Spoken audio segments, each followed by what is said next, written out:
Kamu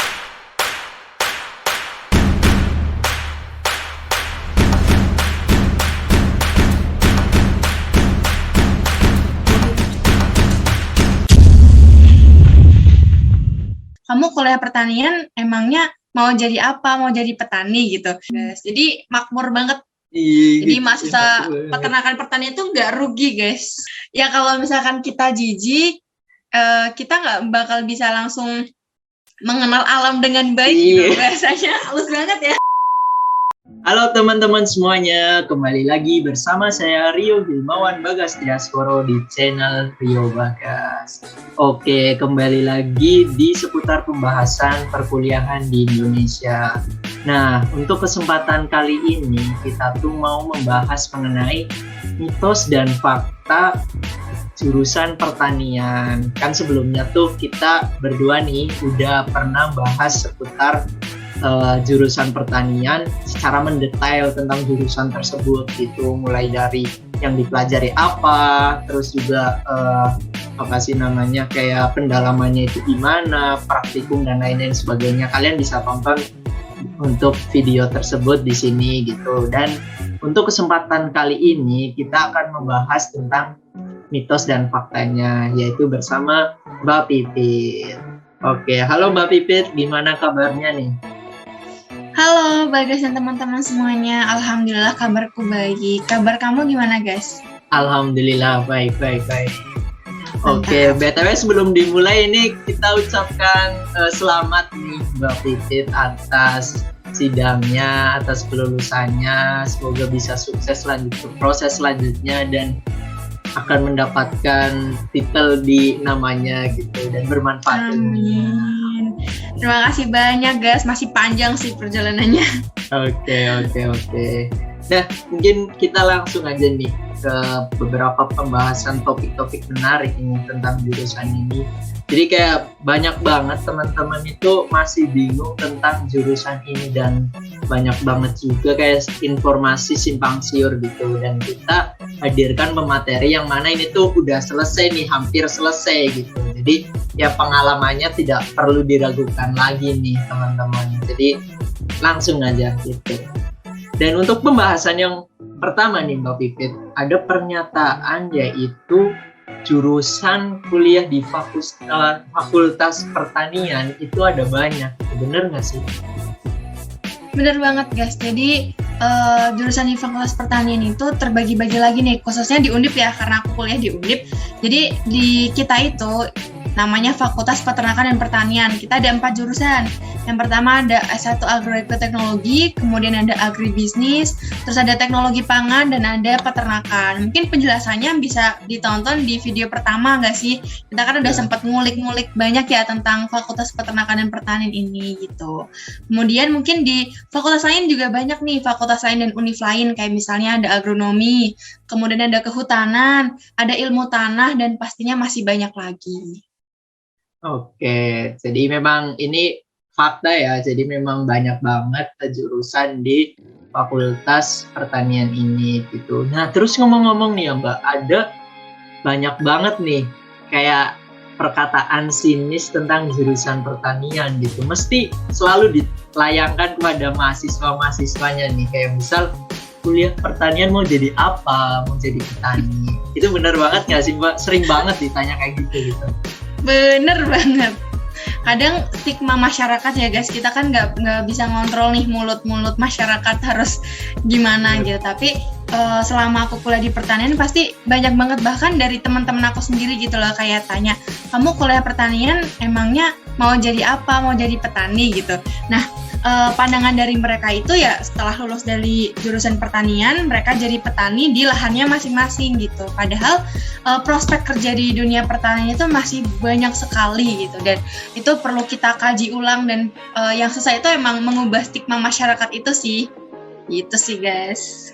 Oke. Jadi sekali lagi ini benar ya. Jadi memang setiap jurusan itu memang punya stigmanya masing-masing gitu. Bener banget. Apalagi berkenaan dengan hal selanjutnya, yaitu profesi petani itu sering mendapatkan stigma negatif gitu. Apalagi dengan kita nih yang generasi muda gitu, itu kayak rasanya nggak ya kredibel banget kalau kita jadi seorang petani gitu. Bahkan ya ini aku aja kemarin itu aku nanya sama dosenku aja ada suatu pembahasan gitu dan itu berkenaan dengan profesi petani nih. Aku nanya kan di Forlesung itu kayak di apa sih namanya pembelajaran itu kayak kalau di Jerman sendiri tuh anak mudanya pada tertarik gitu nggak sih sama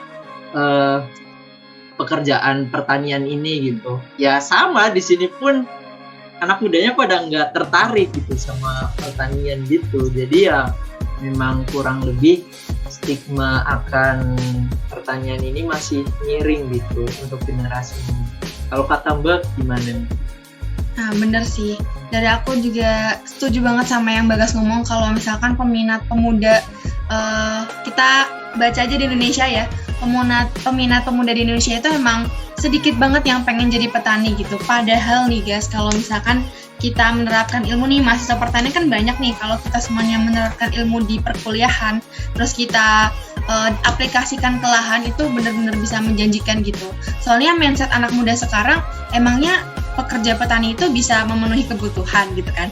Mereka mindsetnya kalau misalkan penghasilan petani itu masih lebih rendah daripada penghasilan pekerja-pekerja yang lain gitu. Padahal enggak, tergantung gimana cara kita mengelola gitu. Contohnya nih, aku pernah nih kemarin KKL atau kuliah kerja lapangan di daerah Kopeng Salatiga lah, daerah Bangkit Merbabu di sana.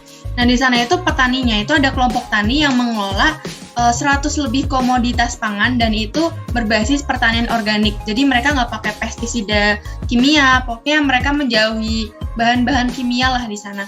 Dan memang ternyata mereka bisa ekspor ke luar negeri guys ternyata. Jadi dari mereka itu emang udah sangat menghasilkan banget dan itu satu desa satu lingkupnya gitu.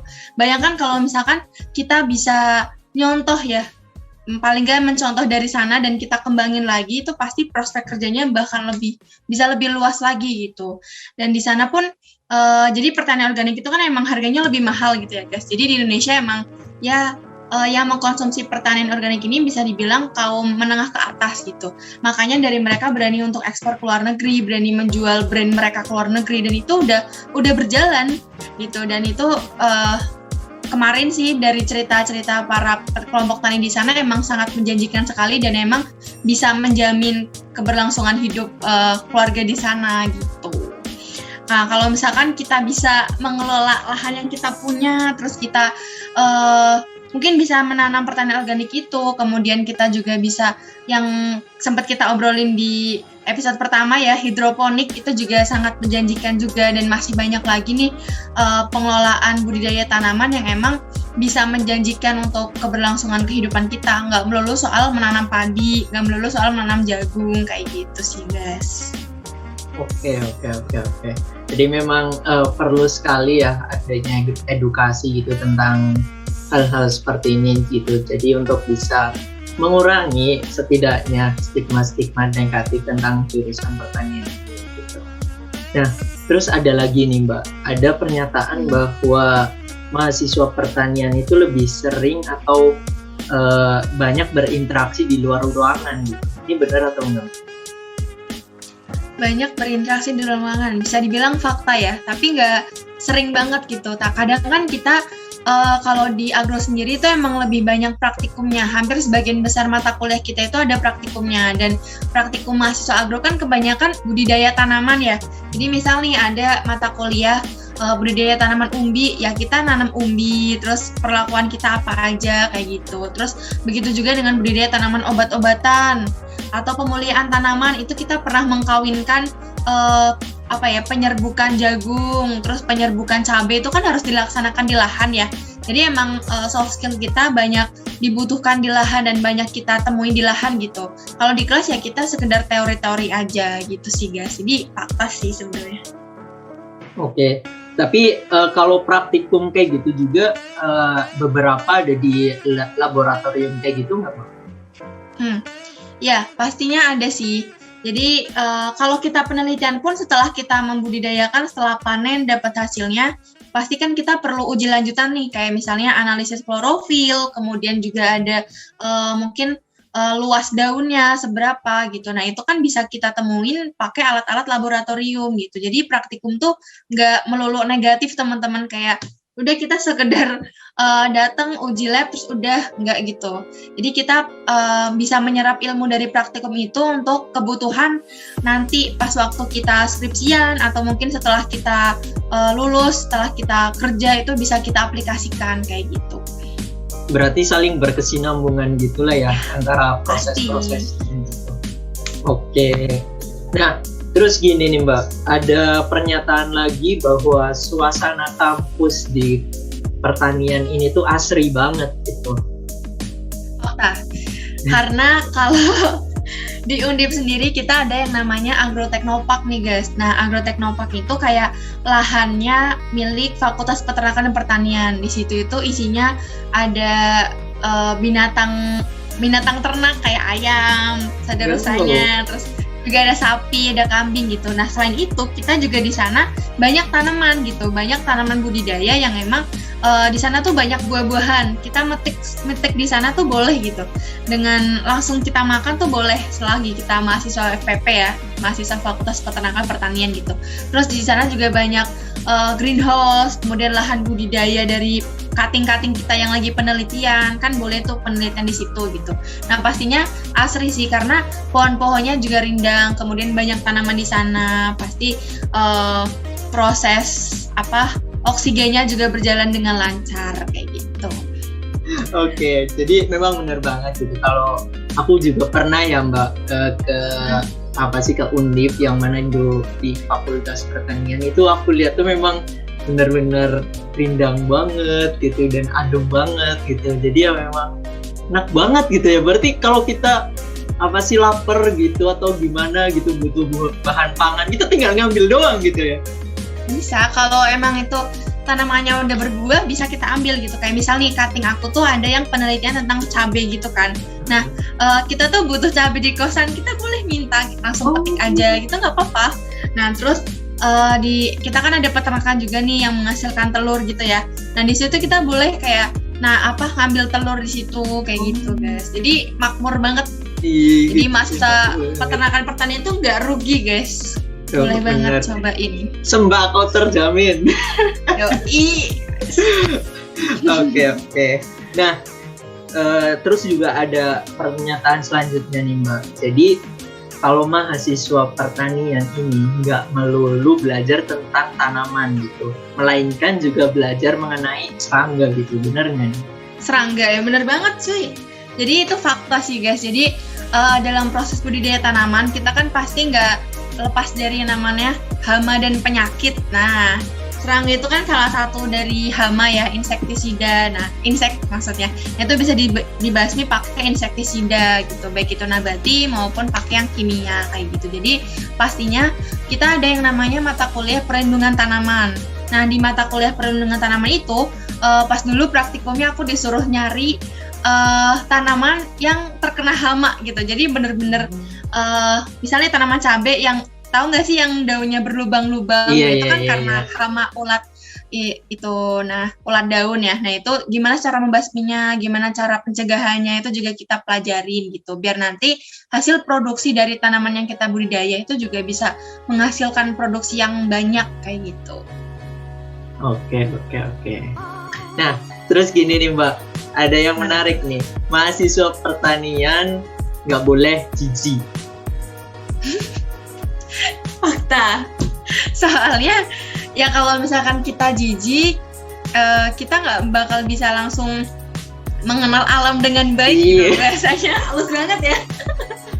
Ya karena gini, mahasiswa pertanian, balik lagi kita kan proses budidayanya nih. Jadi pasti ya kita harus tahu gimana cara pengolahan lahan. Nah, pengolahan lahan di tanah itu kan pasti keadaannya beda nih.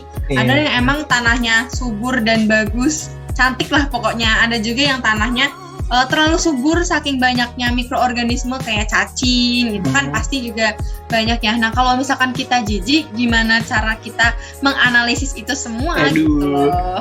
Gak bisa bayangin sih ya kalau misal baru kotor gitu. Oke. Aduh, parah banget sih. Tapi ya apa sih ya Mbak? Berarti kayak anak pramuka banget gitulah ya. Anak pertanian itu nggak boleh jijik gitu lah.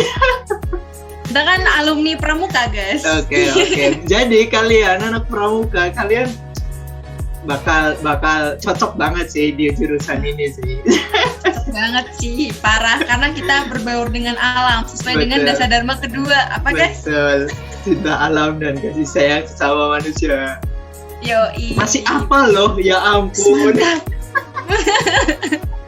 Oke. Yang melekat nih di dada. Melekat, mantap. Nah, terus gini nih Mbak, ada juga yang menarik nih. Anak mahasiswa pertanian itu kalau ngerjain tugas sekaligus liburan gitu, karena asri banget kayak mengenal alam dan lain-lain gitu. Bener gak nih? Fakta, tapi nggak semua tugas ya guys. Di garis bawah ini ada yang emang tugasnya emang harus laprak banget di depan laptop dan butuh konsentrasi itu ada. Tapi ada juga yang emang asik banget nih praktikumnya, kayak contohnya dulu besok banget aku tuh mau OTW ke Jogja karena ada praktikum SPT gitu. Nah, praktikum SPT itu ya kita mengenal tentang agroforestry yang kayak hutan gitu, tapi ada peternakannya. Kita langsung wawancara sama petani di sana, kelompok tani di sana. Itu kan salah satu jalan-jalan juga ya. Kita nggak perlu di Semarang gitu, tapi kita juga ke Jogja. Terus juga waktu KKL kemarin kita ke beberapa perusahaan, itu kelompokku ke 5 perusahaan, dan itu bukan cuma di Semarang gitu. Ada yang di Meranggen, itu perbatasan ke Demak, kemudian juga ada yang di Salatiga, kemudian ada yang di Kendal gitu. Jadi emang praktikum kita tuh asik sebenarnya kalau kita bisa menikmati prosesnya gitu. Jangan dibikin stres sih sebenarnya kalau kuliah itu. Nah, tuh dengerin teman-teman semuanya nih. Oke. Nah, terus ini nih Mbak, ada pembahasan yang terakhir, yaitu karena stigmanya mahasiswa pertanian ini terlalu sibuk gitu, banyak praktikum, banyak tugas dan lain sebagainya. Pada akhirnya teman-teman dari jurusan lain yang kalau mau ketemu nih, mau janjian itu susah banget. Bener nggak? Mitos. Aku bilang mitos. Okay. Karena kalau menurut aku ya, masalah manajemen waktu itu tergantung antara diri sendiri gitu loh, diri sendiri dan gimana cara kita menentukan skala prioritas sebenarnya gitu. Jadi nggak ada hubungannya dengan jurusan, nggak ada hubungannya dengan tugas-tugas kita. Kalau misal kita bisa manage waktu kita dengan baik, ya itu semua bakal berjalan dengan lancar gitu. Buktinya aku dari semester 1 tuh banyak nongkrongnya, banyak main sama temen gitu, banyak quality time. Jadi emang nggak ada hubungannya dengan jurusan pertanian gitu. Kayak Bagas mungkin kita ngatur jadwal lumayan susah ya guys. Iya benar. Soalnya emang ya pertama dulu aku sempat pulang Tegal kan, terus nunggu balik ke Semarang, terus ada beberapa hal yang emang nggak bisa aku tinggalin dan itu jadi prioritas aku gitu. Kayak contohnya seminar proposal kemarin kan emang ngedraftnya lumayan lama dan emang harus butuh belajar kan buat sidangnya gitu. Jadi udah deh, Bagas nantian dulu nih kontennya. Sekarang kan alhamdulillah dapat waktu yang tepat gitu buat kita sharing-sharing tentang pertanian gitu. Bener banget. Jadi kadang orang-orang menjadikan alibi aja nggak sih, kayak apa sih namanya? Enggak, susah banget kayak gini. Ya sebenarnya tuh ya balik lagi gimana kita memanage waktunya, manage kegiatan kita dan lain-lain gitu. Jadi ya sebenarnya nggak make sense juga kalau misal alasan jurusannya padat kayak gini terus jadi susah ketemu atau susah janjian dan lain-lain sebagainya gitu. Karena pada akhirnya memang tentang prioritas. Anjay. Betul. Oke, luar biasa banget untuk pembahasan fakta dan mitos jurusan pertanian. Jadi buat teman-teman, harapannya kalian nggak simpang siur lagi nih informasi tentang jurusan ini nih. Jadi kalian udah benar-benar tahu ini tuh mitos dan ini tuh fakta, dan kalian buat teman-teman yang mau masuk jurusan ini, kalian punya wawasan lebih dan kalian punya gambaran lebih untuk mengambil keputusan tersebut gitu. Oke, terima kasih banyak Mbak Pipit atas waktunya dan informasi pengalamannya semuanya. Makasih juga Bagas buat sharing-sharingnya. Semoga ilmu yang udah kita kasih nih guys di hari ini bisa bermanfaat buat teman-teman semuanya. Mungkin yang masih bingung tentang jurusan pertanian, yang masih ragu buat masuk pertanian, ini mulai terbuka nih pemikirannya buat nggak ragu lagi, buat semakin yakin gitu. Ingat, kita punya 2 tangan untuk menutup telinga. Jadi, iya, Tuhan itu menciptakan 2 tangan buat kita menutup telinga gitu teman-teman. Jadi kita nggak perlu dengar stigma masyarakat, kita cukup membuktikan tentang aplikasi ilmu yang kita terima gitu. Kalau misalkan stigma itu tuh salah gitu, kita cuma butuh realisasi dalam bentuk nyata, dalam bentuk prestasi gitu. Nggak perlu dengerin apa kata orang intinya. Betul banget. Oke, buat teman-teman semua yang butuh banget informasi tentang jurusan pertanian ini, kalian bisa like, kalian bisa share ke teman-teman kalian, dan juga jangan lupa subscribe. Oke, terima kasih semuanya. Bye bye. Bye bye.